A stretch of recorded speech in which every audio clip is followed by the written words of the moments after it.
تو آج کا جو ٹاپک ہے وہ توبہ ہے. تو اس کے اوپر ذرا روشنی ڈالیں کہ یہ جو توبہ ہے اس کا جو مقام ہمارے دین اسلام میں ہے استغفار کا.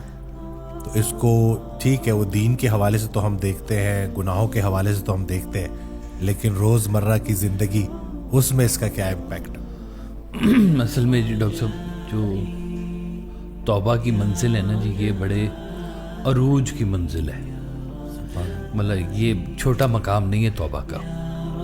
اور انبیاء علیہ السلام جو کہ معصوم جن کو کہا جاتا ہے کہ وہ غلطی سے مبرہ ہوتے ہیں, وہ انہوں نے بھی استغفار پڑھا ہوا ہے جی. یعنی کہ یہ ایک ایسی چیز ہے کہ جو اللہ تعالیٰ کو بہت پسند ہے.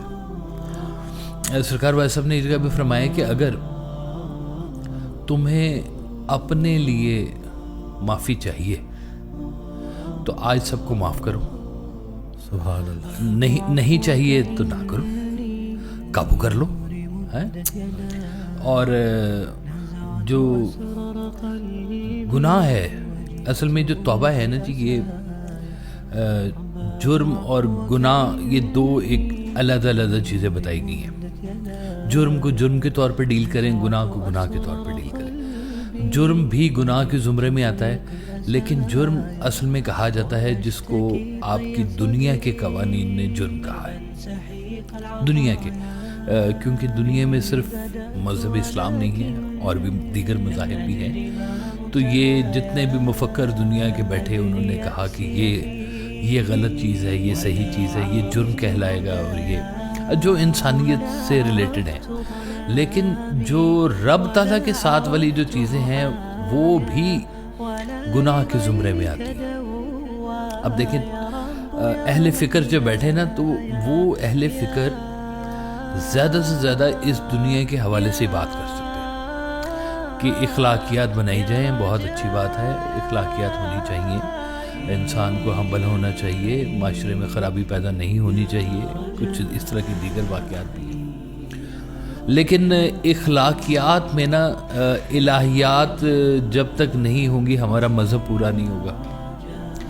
الہیات نے اخلاقیات میں کچھ چیزیں نا اور بھی شامل کی ہیں, اور وہ جو چیزیں شامل کی ہیں ان کے بیچ میں اللہ تعالیٰ خود موجود ہے, ماں بعد موجود ہے, فرشتے موجود ہیں, جنات موجود ہیں. تو یہ چیزیں دنیاوی اخلاقیات میں موجود نہیں ہیں. سرکار والے صاحب نے نا کچھ چیزیں بتائی ہیں اس معاملے میں, جیسے یہ کہ اپنا گھر اپنے سکون کا باعث نہ ہو تو توبہ کا وقت ہے.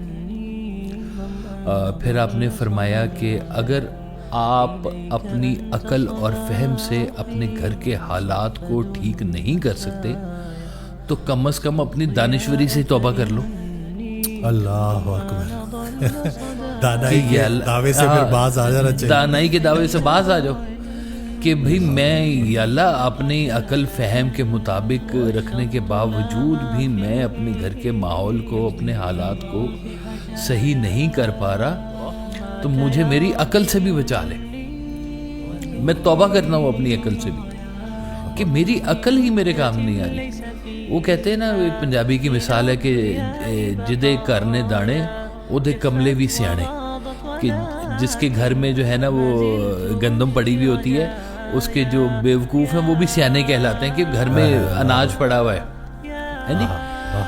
وہ کہتے ہیں جی ایک بندہ جنگل میں سے گھوڑے پر سے آ رہا تھا, تو اس نے کسی جنگل میں پھرتے ہوئے راہگیر سے پوچھا کہ بھائی میں شہر جانا چاہتا ہوں, رستہ کدھر ہے؟ اس نے کہا اس رخ پہ سیدھے چلے جاؤ, شہر آ جائے گا. تو اس نے دیکھا کہ گھوڑے کے دونوں اطراف پہ نا بیگز لٹکے ہوئے. تو اس بندے نے پوچھا کہ بھائی یہ ان بیگز میں کیا لے کے جا رہے ہو شہر؟ تو اس نے کہا جی ایک بیگ میں تو گندم ہے, دوسرے بیگ میں ریت ہے, میں نے ان دونوں کو بیلنس کرنے کے لیے نا ادھر ریت بھر لی اور ادھر گندم ہے. تو اس نے کہا تم ریت کو گرا دو اور آدھے دانے اس بیگ میں ڈال لو, آدھے دانے اس بیگ میں رہیں گے تو بھی بیلنس ہو جائے گا اور گھوڑے کے اوپر وزن بھی کم ہو جائے گا. تو اس نے کہا بھائی تم تو بڑے کو عقل مند آدمی ہو, ایسے لگتا ہے تم تو کسی بادشاہ کے مشیر ہو گئے اور بڑے کو کام کے آدمی, تم مجھے لگتا ہے اتنی عقل کی بات تم